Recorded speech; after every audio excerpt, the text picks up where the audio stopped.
तोहरा से दूर हो, पैसे के कारण रानी बानी मजबूर हो।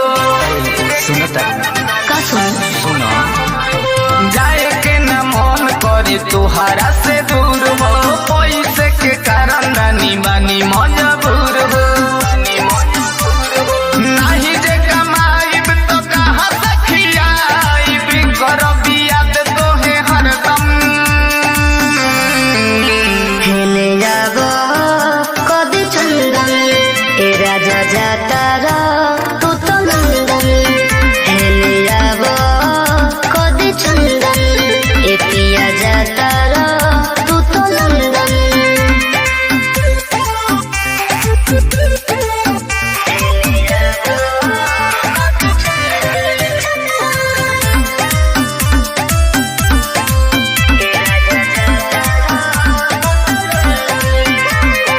चल जइब बहरा त कटी कैसे रतिया, याद आई कोई तोहर मीठी मीठी बतिया। इहे मजबूरी धनी हमके सतावता, कथी करी कुछो अब समझे न आवता। बतिया के मानो नहीं जिद तू कर, करब फोन तोहे हरदम। हेले जाबो कदी चंदन ए राजा जाता रा तू तो लंदन।